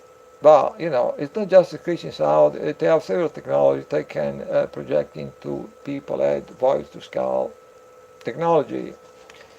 So, what else is of interest? The wind towers. The wind towers, quite interesting, because obviously they've been discontinued, allegedly. I believe they've been allegedly decommissioned, but the wind tower is quite interesting because the way they use very low, extremely low frequency at the they're still there standing. They say they've been decommissioned, but they're still standing, and they were allegedly using the very extremely low frequencies that can entrain the human brain. So we don't know exactly what's happening there. They say they've been decommissioned. They're still standing most of the time. It's ever using frequency that can affect the human brain through entrainment. Entrainment has been scientifically demonstrated to be happening, is a scientific fact, it's not a conspiracy. So, okay, let's see if we can find something else interesting. It's like the Cold War, 1947, 1991, the proxy war. So it was conducted, through a number of proxy wars all over the developing world because people were afraid of mad, mutually assured destruction, so they don't want to use nuclear weapons, so they were waging all these proxy war into the developing world, causing misery, horror for a billion of people. This information, COINTELPRO, that's quite interesting. COINTELPRO, sorry, I forgot to transition the screen. So COINTELPRO, where is it? COINTELPRO, where is it gone? Where is it gone? COINTELPRO, 1956, 1971, domestic espionage and propaganda. So it's mainly organized by the CIA. The folklore is that it was used to neutralize the Black Panther Party, even to quite openly assassinate some of its leaders. I personally believe that it's more likely it's being used to, neutralize and destroy most of these, most of the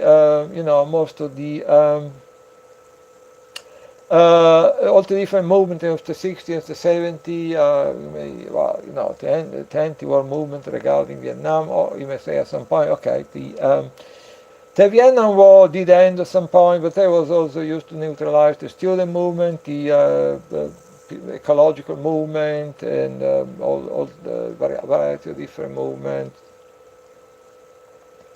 So COINTELPRO is quite interesting because,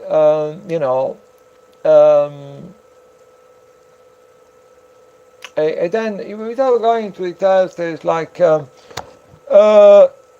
there's quite when I'm saying this level of ambiguity between infiltration of COINTELPRO, infiltration that was based largely on infiltration of political movement, often totally peaceful, law-abiding movement, most of them, and it does show this level of ambiguity because I was reading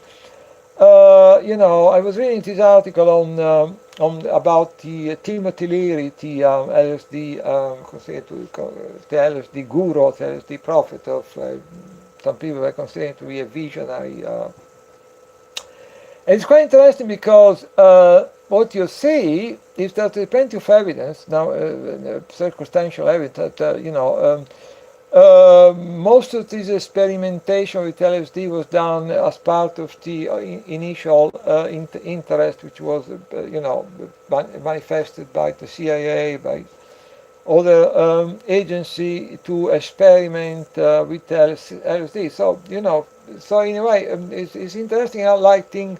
Even Timothy Leary's experiment with LSD was actually started by the MK Ultra CIA experiments. So, and then there is all evidence that it was actually basically an infiltrating movement. It infiltrated the Black Panther Party when Cleaver, which was one of the I can't remember his first name, but Cleaver was at that time he was the leader of the Black Panther Party. He had to flee to Algeria, which at the time had a pretty revolutionary government. He gave him asylum because obviously all the other leaders of the Black Panther Party had been assassinated. So obviously he flee for his life to Algeria. Then it's quite evident that then Timothy Leary, when he went to visit Cleaver in Algeria, he was actually on a mission from the information gathering mission sent by the CIA, the FBI, etc. So it's interesting. You look up at this kind of very interesting figure, which I used to very much look up to Timothy Leary, and I remember when he died, actually, it's a quite interesting story that when he died, it was the early days of the internet, so I was actually, I remember that he created this kind of, it was quite an accomplished, it was very good, very good with computers. and it's not the expression I was looking for. But anyway, it was. So when he was dying, he created this kind of virtual his residence. Is a virtual version of his residence. So people knew he was dying of cancer, and you can go into his virtual residence to see all the different the lounge. Sometimes you can. He was there making a video, so you can get into his house. You can see him talking to people, or you can go to the library, get out the virtual book and start reading them. And so I knew he was dying. I've always been looking up to Timothy Leary. So I was following every day. I was like, visiting his virtual residence and to find out about if he was still all right, or what happened to his condition and stuff. And so, then one day he died, etc. It is interesting that 10 years later you find out that he was actually an FBI informer. So you get most of the story you heard about the false flag terrorism, shooting incident. They probably are all relating to the intelligence community, or to most of them. I won't say all of them, but you can find links to the intelligence community. People are involved with people that say to have been mind controlled by the CIA. You can track down connection to the to the intelligence community, to the security people, to the law enforcement. Even it's quite interesting. Even the Unabomber, which even at the time of the Unabomber, remember at the time there was the Unabomber manifest being published online. So even there, people were following quite closely what was going on with the Unabomber, and there were certain people who kind of, considered to be some kind of hero, anti-cultural hero. Then years later, you find out that actually, he was a mathematical genius, but also apparently when he was, when he was at Stanford, and he was well ahead, and he was already doing undergraduate. So he was apparently was a bit of a genius, and maybe a bit of nowadays they probably say.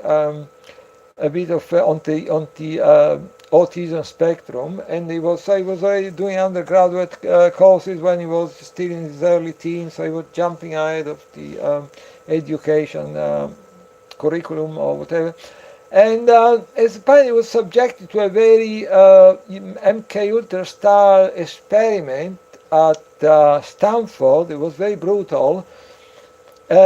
Apparently that deeply affected him psychologically. So you heard about these stories, terrorism, false flag terrorism, shooting, and then you go digging, you find this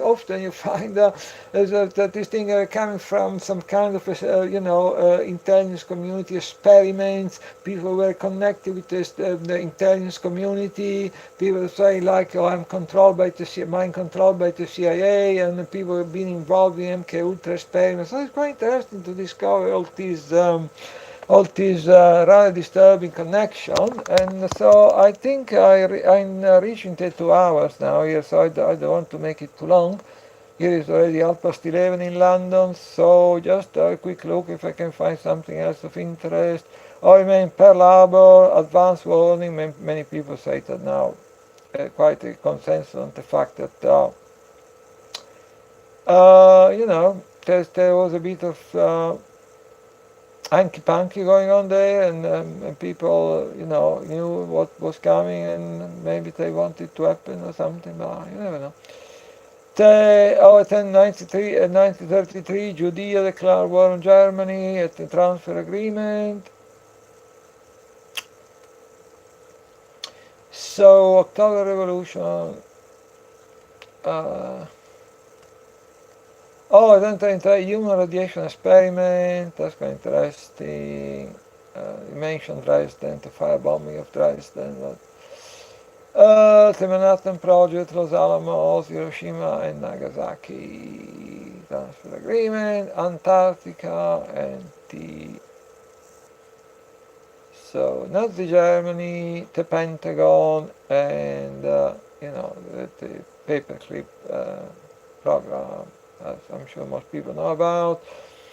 Then, so I think I'm eating the 2 hours, and it's already past 11 in London, so I'm going to stop. But I'm going to have another one soon, and I keep like uh, you know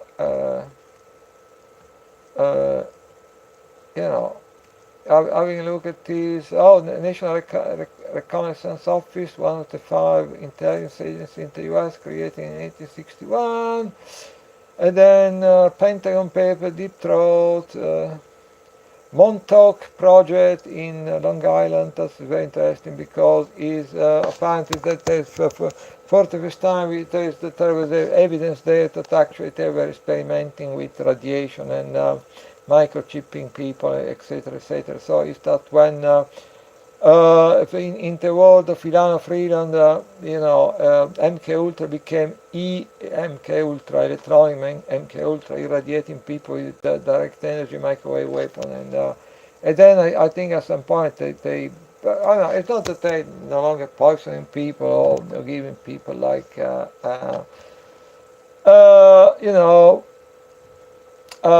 know infecting people with viruses, but I think most of their focus now is in what can be called EMK Ultra, so electronic MK Ultra, so which is us basically, frying us in our home and 24/7 debilitation, and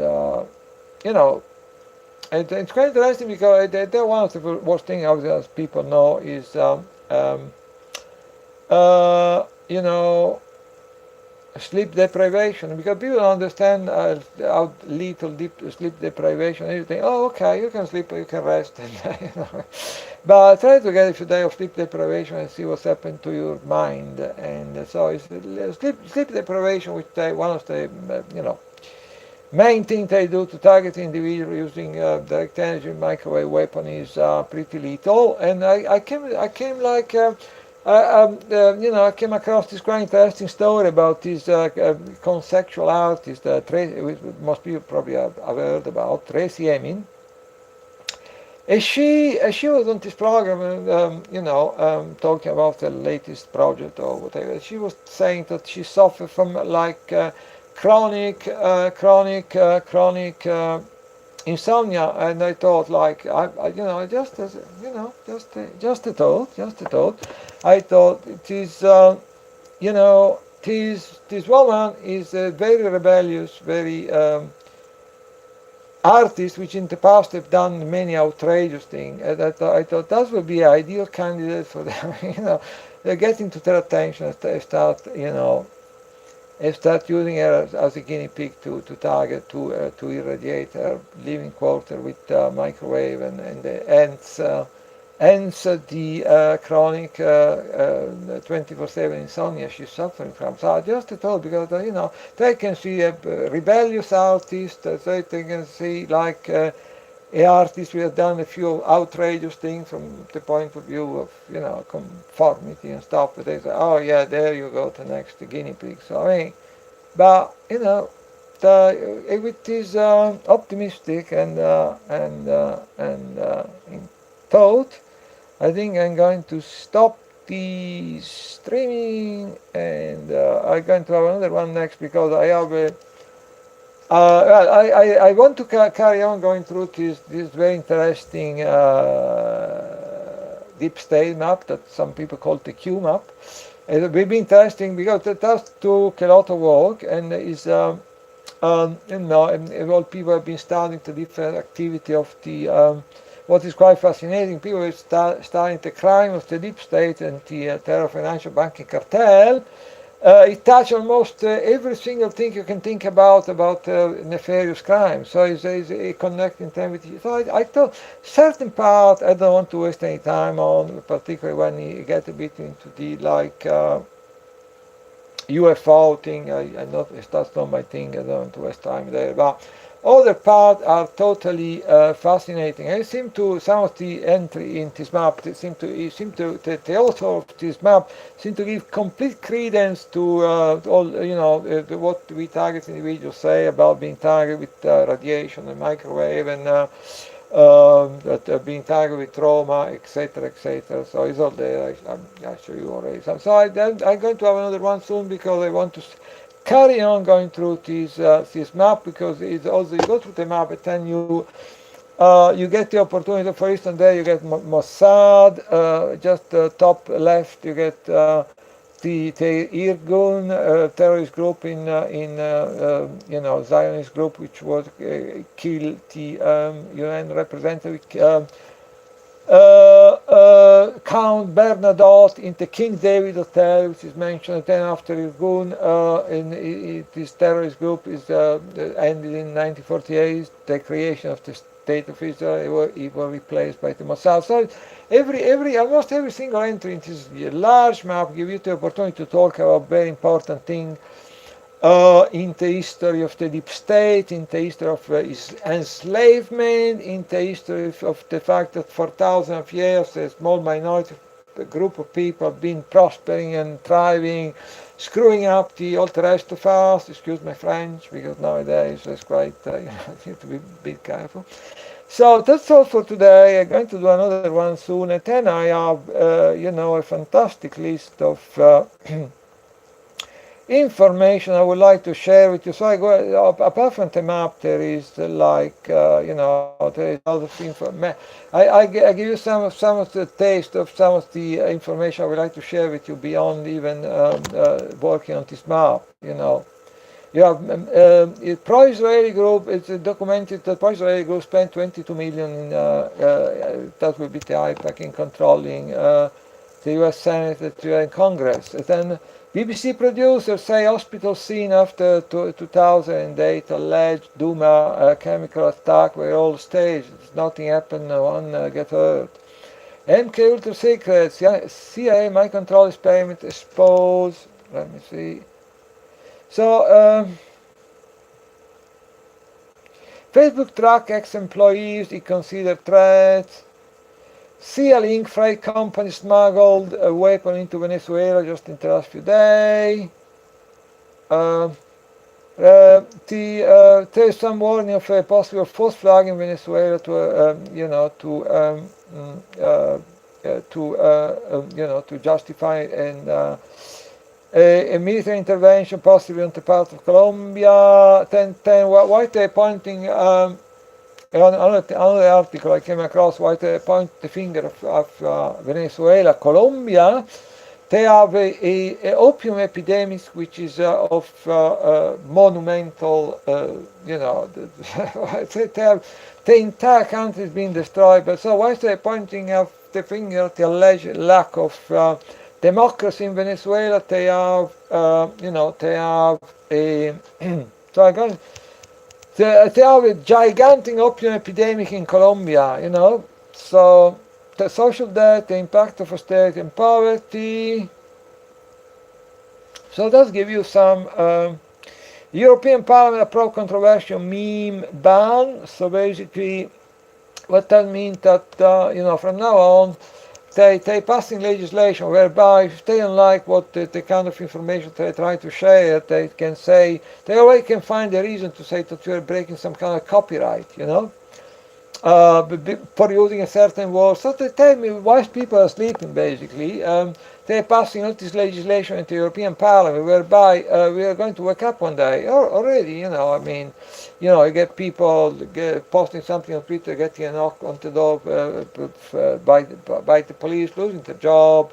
Wake up one day, all the social media accounts are gone. So, but they're passing all this legislation in this country, in the European Parliament, in the United States, whereby they start working to a situation whereby, we are going to the point where everyone is going to get scared of saying anything which goes against the official mainstream media narrative, And I think there is in the sense of trying to scare people in expressing themselves freely or expressing their opinion freely. I think there's been quite a huge amount of stuff going on in the last few years, and I would maybe start very quickly, but because this is quite important, I'm going to stop. But the James Clapper, which I think it was.